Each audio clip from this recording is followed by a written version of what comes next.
Destiny has strange ways of revealing truths we'd rather keep hidden. There are moments in life when a single instant can divide existence in two, the before and the after. This is the story of a man who built paradise with his own two hands, only to discover it was founded on lies. In the rugged hollows of the Appalachian Mountains, where the sun beats down without mercy and secrets hide among the rocky ridges, a love that seemed eternal became the darkest tragedy these ancient hills have ever witnessed. Tonight, dear friends, we bring you a true story that will shake your soul, a story about passion, deception, and the terrible price we pay when jealousy devours our hearts. We present the account of Catherine, the most beautiful woman in the mountain country, and Clayton, the farmer who loved so deeply that his love transformed into destruction. Stay with us until the end of this journey through the darkest corners of the human soul, where we'll learn that not all love is pure, and that revenge always collects its due. Don't forget to leave your thoughts in the comments and share the story with those who need to remember that true love never destroys what it cherishes. The night in the Appalachian Mountains holds a particular kind of silence, the type of quietness found only in places where civilization hasn't completely conquered nature. It was one of those nights when Ethan Caldwell, an experienced mountain trader of 50 years, was leading his mule train along the rocky trails connecting the forgotten settlements of the high country. Ethan knew every curve, every loose stone, every solitary oak along those paths. For 30 years he'd transported goods between remote communities, becoming the vital link for settlements that would otherwise live in complete isolation. His lead mule, Lightning, was as experienced as he was, capable of finding the path even in absolute darkness. That night he was returning from Pine Valley, where he'd delivered farming tools and seeds to local homesteaders. The money he carried in his pack represented 2 months of work, money his family urgently needed for the planting season expenses. As he climbed through the gorge known as Devil's Pass, his trained eyes detected something unusual, a faint light flickering high on a cliff face, where there shouldn't be any human construction. It was strange, very strange.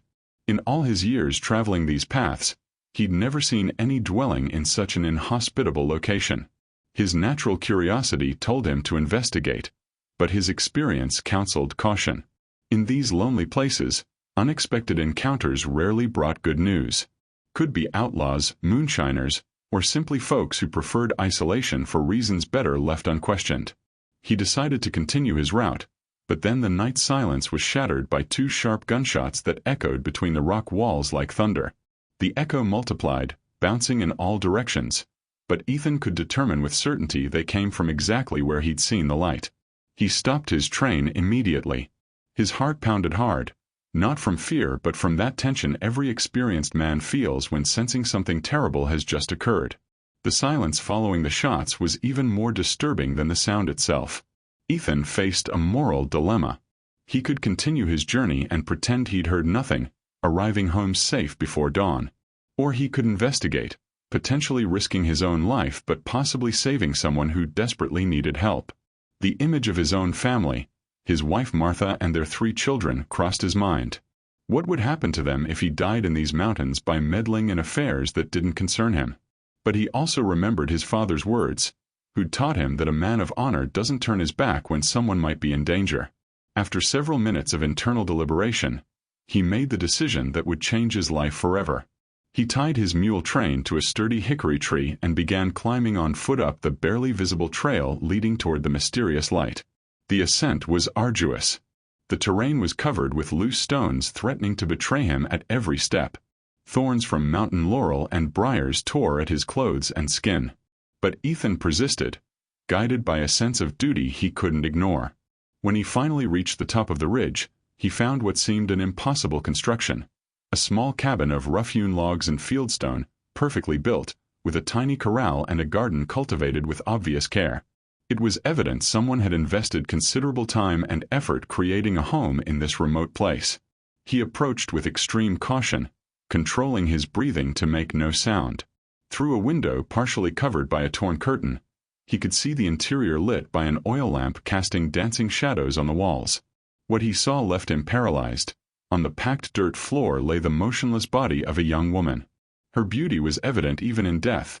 Tan skin, long black hair spread like a dark fan, delicate features that recent death hadn't yet completely altered. Standing beside the body, A man of approximately 40 years held a revolver with trembling hand.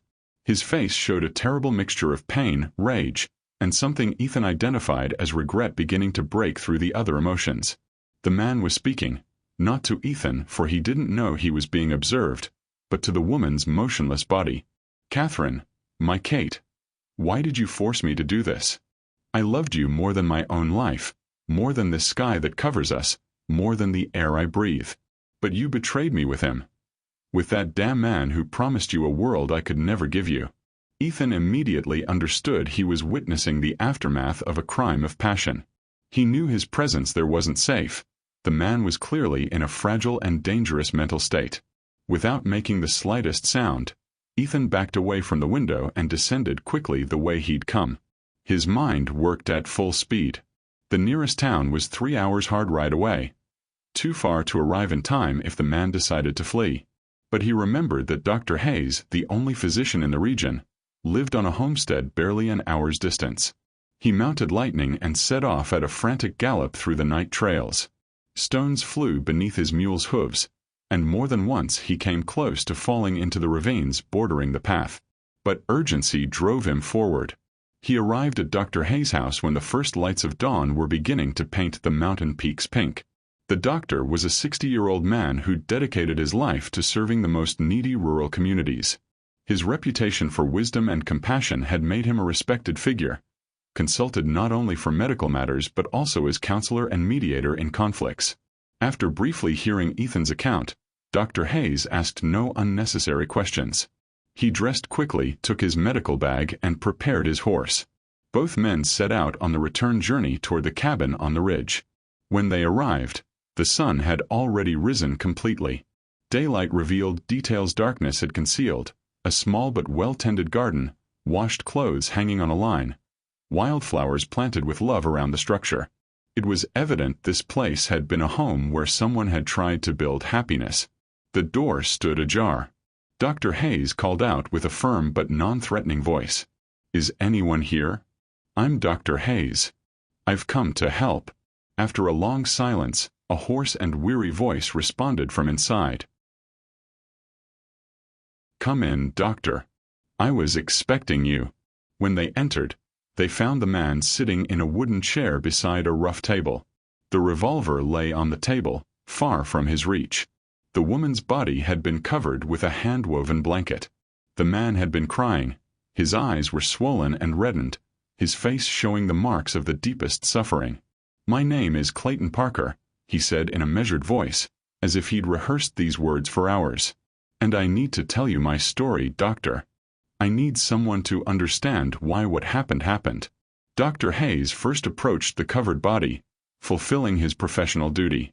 After a brief examination, he confirmed what was already evident. The woman had died from a gunshot to the chest, probably instantaneously. "Mr. Parker," said the doctor gravely, "what has occurred here is very serious. But I'm willing to hear your story before taking any other action." Clayton nodded slowly and began his account. 4 years ago, Clayton began, staring fixedly at the wall as if he could see projected there the images of his past. "I came to these mountains fleeing from a life that had completely collapsed. I came from Virginia, where I'd lost everything in one terrible day." He paused, breathing deeply before continuing. "My wife Sarah and my young son, little Tommy, who was 6 years old, died in a fire while I was working in the fields. When I returned that evening, my house was nothing but ashes and 2 charred bodies I could barely recognize." The pain in his voice was palpable, authentic, the kind of pain that never completely disappears but transforms into a permanent scar on the soul. "After burying them, I couldn't continue living in the same town where we'd been happy. Every street, every tree, every familiar face reminded me of what I'd lost. I sold everything, bought some tools and a horse, and came here looking for a place to start over." Clayton stood and walked toward the window, looking toward the valley extending to the horizon. "The first months were hell. I didn't know anyone, had no steady work, and memories of my dead family haunted me day and night. There were moments when I seriously considered ending it all, joining them in death." He turned toward Dr. Hayes and Ethan with an expression mixing nostalgia and pain. "But then I met Catherine." He approached the covered body and knelt beside it, as if speaking directly to the dead woman. Catherine worked in the town of Morgan's Gap, at the estate of Mr. Artemus Blackwood, the most powerful landowner in the entire region. She was a housemaid, but not a common servant. She could read and write, had refined manners, and possessed a natural intelligence that made her stand out. A sad smile crossed his face at the memory. I met her one market day, when she'd come down to buy provisions for the estate. I was selling some vegetables I'd managed to grow on a piece of land I was renting. When she came to my stall and looked at me with those dark, deep eyes, I felt something I thought I'd never feel again: the will to live. Clayton returned to his chair and continued his account. For several months we saw each other only on Thursdays at market. We talked little at first, because we were both shy in our own ways. But gradually we began sharing our stories, our dreams, our fears. His voice became softer, almost tender. Catherine told me she'd been orphaned as a child and had grown up on Mr. Artemis's estate, where he'd taken her in out of charity. She said she'd learned to read because the landowner's wife, Mrs. Eleanor, had taught her when she was small. But she also told me that Mr. Artemis had begun looking at her differently since she'd become a woman, and she feared what might happen. Clayton involuntarily clenched his fists at the memory. One day she arrived at market with bruise marks on her arms. When I asked what had happened, she confessed through tears that Mr. Artemis had tried to force himself on her, and when she resisted, he'd struck her and threatened to throw her into the street if she didn't submit. He stood again, pacing in circles around the small room. That day, I decided I had to get her out of that hell. I proposed she come with me, that we'd build a life together here in the mountains, far from Mr. Artemis and all the world's cruelties. At first she hesitated, knowing it would mean living in poverty and isolation. But finally she accepted, and 3 years ago we came here. Clayton approached the window again, pointing outside. We built this cabin with our own hands, Doctor. I cut the timber and did the heavy work. She took charge of turning these 4 walls into a home. We planted that garden you can see, cultivated that patch. During the first year and a half we were happier than I'd been in my entire life.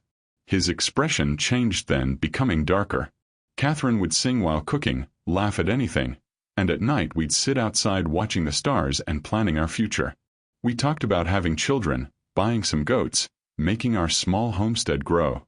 But about a year and a half ago, Clayton continued, and his voice grew more tense. Catherine began to change. She became quiet, distant, as if something was consuming her from within. I'd ask what was wrong, but she always said it was nothing, that she was just tired. He sat again in the chair, head in his hands. At first I thought maybe she missed town life, the company of other women, civilization. This mountain life is beautiful but can also be very lonely.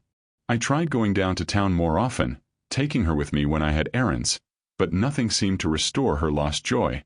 Dr. Hayes, who'd been listening attentively, asked, "Did Catherine ever tell you specifically what concerned her?" Clayton shook his head. "Not directly. But I began to suspect there was something more. Catherine started asking me to leave her alone when I had to go to town. Before, she'd always wanted to come with me, but now she preferred staying here, alone on the mountain." He stood and walked to a small wooden box in the corner of the room. He opened it and extracted a folded letter, yellowed and clearly read many times. "6 months ago I found this hidden among her things," he said, holding the letter with trembling hands. It was a letter from a man named Frank Morrison, a cattle trader who passed through these trails from time to time. Clayton began reading aloud, his voice breaking with each word. "My dearest Catherine, each day I spend without seeing you is torment. I know the life you have now with Clayton isn't what you deserve. I know he can't give you the comforts I can offer. I've been saving money, and soon I'll have enough to buy a house in Knoxville, where we can live together as man and wife without having to hide." He paused, breathing with difficulty, and continued, "Just tell me when you're ready, and I'll come for you. It doesn't matter what we have to leave behind, because our love is worth more than anything else. I love you, Catherine, and I know you love me too. Soon we'll be together forever." When he finished reading, Clayton carefully folded the letter and put it back in the box. "Can you imagine what I felt reading those words, Doctor?" he asked, turning toward Dr. Hayes. Can you imagine the pain of discovering that the woman for whom you'd rebuilt your entire life was planning to leave you for another man? The doctor nodded with understanding but maintained his professional tone. I can imagine it was extremely painful. But what did you do with that information? Did you confront Catherine? Not immediately, Clayton responded. First, I wanted to be sure. I put the letter back where I'd found it and decided to observe more carefully. He approached Catherine's body again. And then I began noticing things I hadn't seen before. Every time I had to be away, she'd dress nicer than usual. She'd put on her best dress, fix her hair carefully, perfume herself with the flowers she cultivated in the garden. His voice became more intense, loaded with contained pain and rage. 2 weeks ago, I decided to set a trap. I told her I had to go to Knoxville to get some tools and would be gone 3 days. But actually, I hid in the woods near the cabin, watching. Clayton closed his eyes, as if it pained him to remember what came next. The next day, before noon, I saw Frank Morrison ride up the trail on his horse. Catherine was waiting for him at the door, dressed in her best clothes, with a smile I hadn't seen on her face in months. He opened his eyes, which now shone with contained tears. I saw them kiss, Doctor. I saw them embrace like lovers who'd been separated for years. And then I saw them go inside together to our home, to the bed I'd built with my own hands. Clayton walked to the table and touched the revolver resting on it. I stayed hidden for hours, Doctor. Endless hours knowing what was happening inside my own house. I felt like each minute was a stab directly to my heart. He turned toward Dr. Hayes and Ethan with an expression of deep anguish. When Frank finally left at dusk, I kept waiting. I needed time to decide what to do, how to handle the situation without completely losing control. He returned to the chair and sat heavily. That night, when I returned to the cabin pretending I'd just arrived from Knoxville, Catherine received me as if it were a completely normal day. She kissed me, asked about my trip, served me supper. Her performance was perfect, Doctor. So perfect that for a moment I came to doubt what I'd seen with my own eyes. Clayton leaned forward, elbows on his knees. But then, while we were eating supper, she began talking about how bored she felt in the mountains, about how she missed town life, about how she dreamed of having a nice house in the city. And I understood she was preparing me for when she'd finally tell me she was leaving with Frank. He stood again and walked toward where Catherine lay. During the following days, I observed her every movement. I saw her write letters she carefully hid. I saw her look out the window with an expression of longing she'd never shown when looking at me. His voice became more tense, more loaded with emotion. And then, 3 days ago, I found the letter she'd written in response to Frank. In that letter, Doctor, Catherine told him yes, that she was ready to leave with him, that she could no longer continue living a lie here with me. Clayton knelt beside Catherine's body. In that letter she also gave him specific instructions. That he should come last night after I was asleep. That she'd leave the door unbarred and would be waiting awake. That she had everything ready to leave with him forever. He stood slowly, with movements that seemed painful. But what destroyed me most, Doctor, was the last part of that letter. Catherine wrote, "Don't worry about Clayton. He's a good man, but our love is different. With you I feel something I never felt with him. With you I can be who I really am, not just the poor countrywoman living hidden in the mountains." Clayton returned to the table where the revolver lay. Last night, after supper, Catherine behaved especially affectionate toward me. She embraced me, told me she loved me, thanked me for everything I'd done for her. Each one of those words was a lie, but she said them with such sincerity she almost convinced me everything had been a product of my imagination.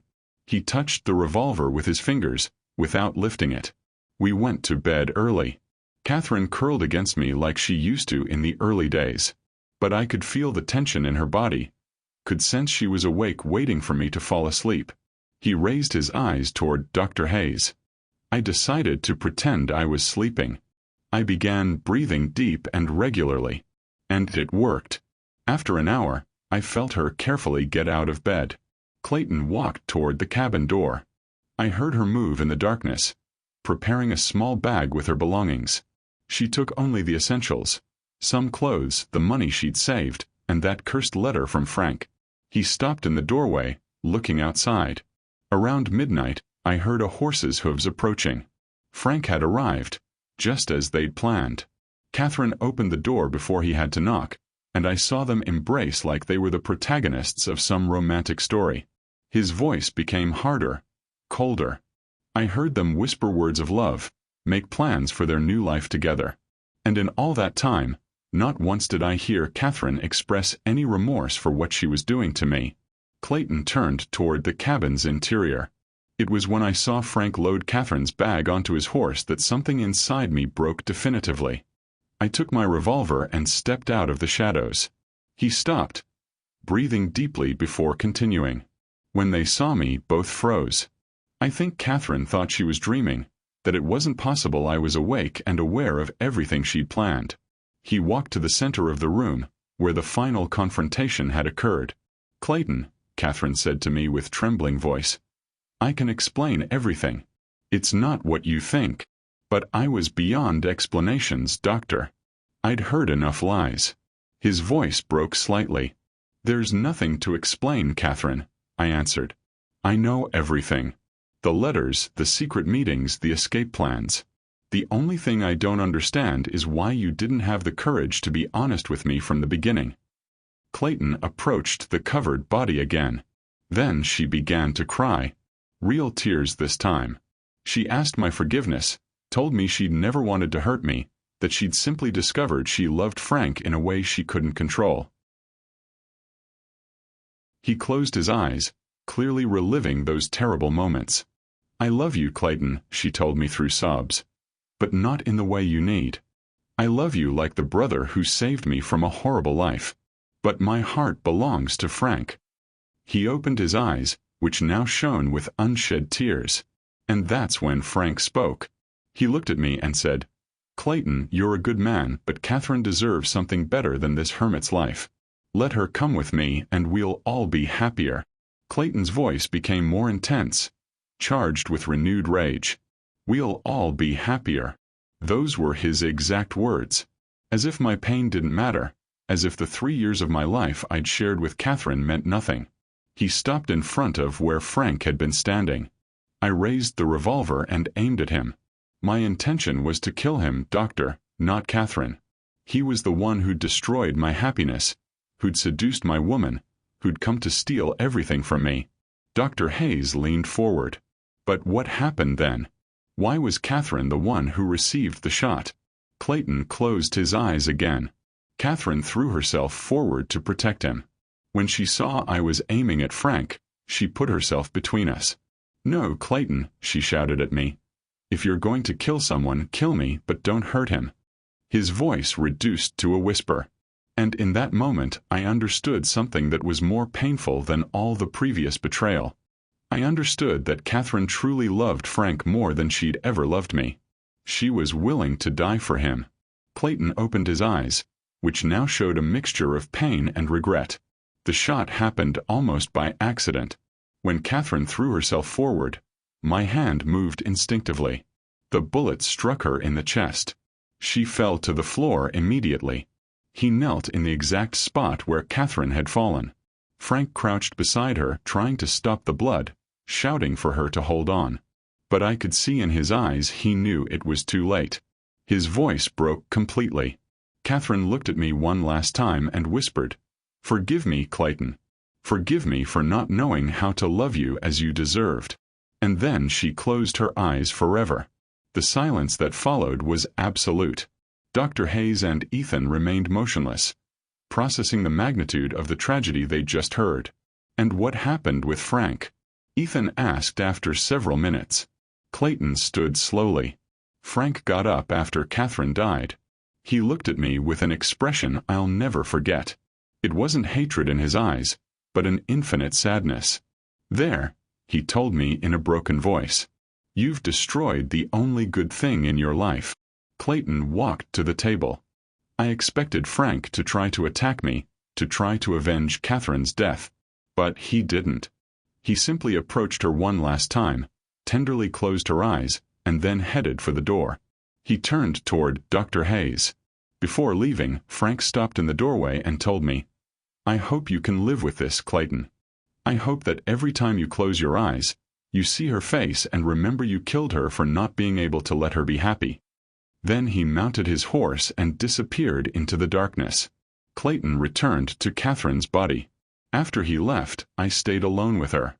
Alone with the body of the woman I'd loved more than anything, the woman I'd killed with my own hands for not being able to accept that her heart belonged to another. His voice reduced to a murmur. I spent the whole night here, talking to her, asking her forgiveness, trying to understand how I'd arrived at this terrible moment. But the dead don't answer, Doctor. They only leave us with our remorse.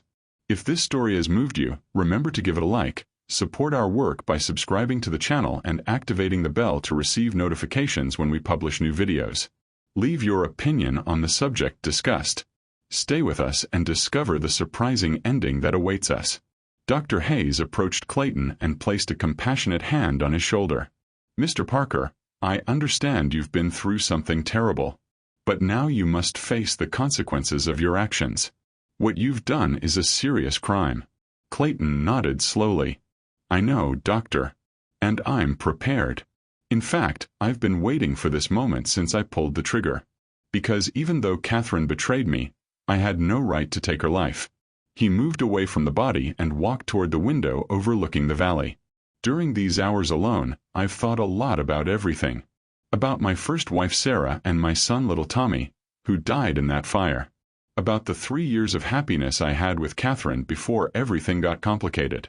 About the man I became last night." He turned toward the doctor and Ethan.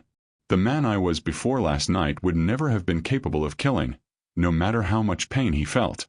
But loss, jealousy, desperation, all those feelings transformed me into something I don't recognize." Clayton returned to the chair and sat for the last time. "When you take me before justice, Doctor, I want them to know I completely accept my punishment.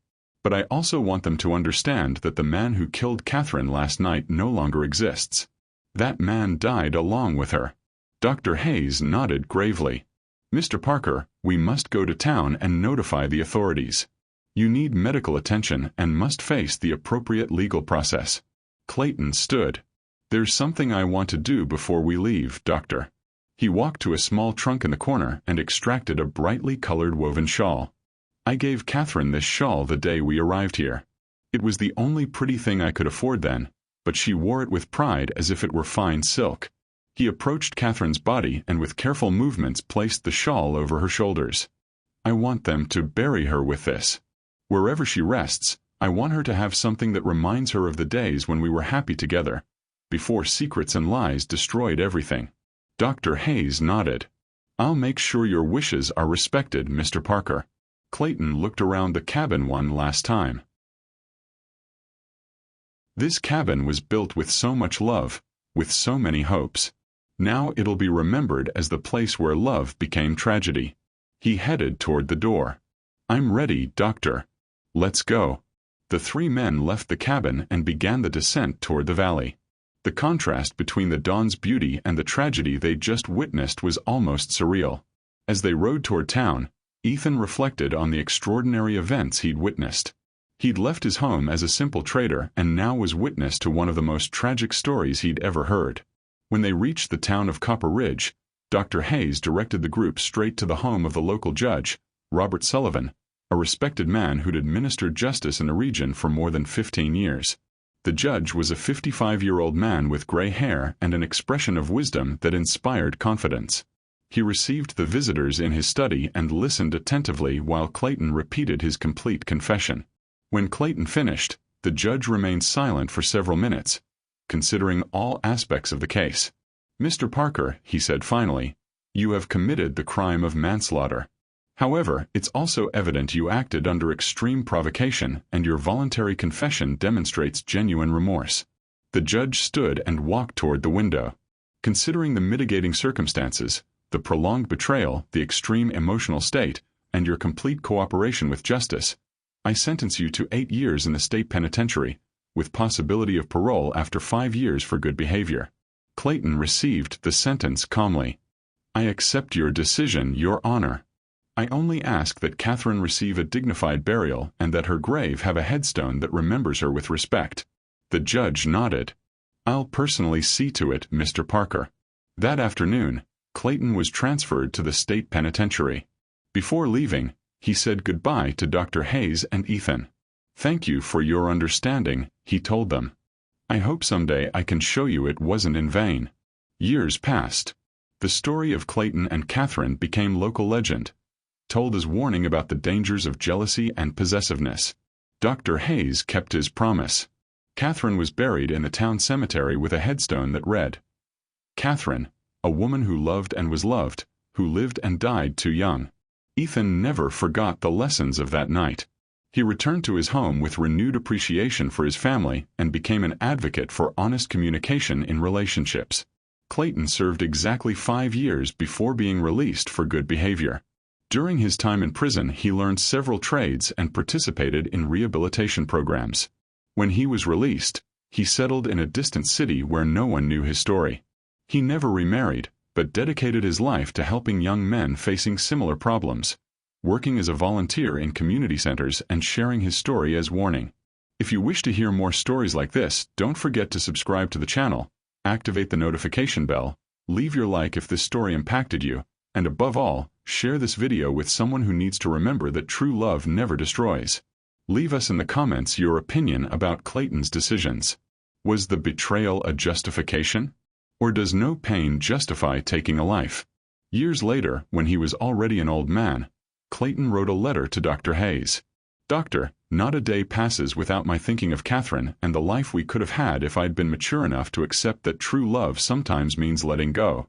My crime not only destroyed her life but also any possibility of her finding the happiness she deserved. That's a burden I'll carry until my last breath." The cabin on the mountain remained abandoned. Nature slowly reclaimed the territory, but the story of what happened there continued alive in the region's memory. It became a reminder that love, however intense, can transform into destruction when mixed with possessiveness and jealousy. Travelers passing the trail often left wildflowers near the ruins, tribute to the memory of a woman who paid with her life the price of loving 2 men. The story also inspired changes in the community. Dr. Hayes established programs educating about healthy relationships. Judge Sullivan promoted the creation of resources for people in emotional crisis. And Ethan, the trader who'd witnessed the beginning of everything, became a respected narrator of the story, ensuring the important lessons were never lost. Thus ends the story of Catherine and Clayton, a story born in the lonely Appalachian Mountains but speaking of universal truths about love, jealousy, forgiveness, and the consequences of our darkest actions. Dear friends, this story teaches us that true love doesn't seek to possess but to liberate, that the happiness of those we love must matter more than our own satisfaction, and that when jealousy takes control of our hearts, we can become the worst version of ourselves. But it also teaches us about redemption, about the possibility of building something positive even from our most terrible mistakes. Clayton paid for his crime, but he also found a way to honor Catherine's memory by helping others avoid his same errors. May this story accompany us as a reminder that love without respect becomes a prison, that jealousy without control transforms into poison, and that honest communication is always preferable to secrets that destroy us from within. Remember, in life there are decisions with no return, moments where 1 second of anger can destroy years of happiness. Before acting from pain, let us breathe, reflect, seek help. Because no pain, however intense, justifies destroying a life. May Catherine rest in peace, whose beauty and tragedy will never be forgotten. And may Clayton find redemption, whose story reminds us that even the most wounded hearts can find their way back to the light if they have the courage to face their mistakes. This is the story the wind continues whispering in the Appalachian Mountains, the story traders tell around their campfires, the story mothers relate to their daughters as warning about the dangers of love that transforms into possession. Don't forget to leave your comment sharing what you think about this story. Have you ever faced jealousy? How did you handle that situation? Your experience might help someone else.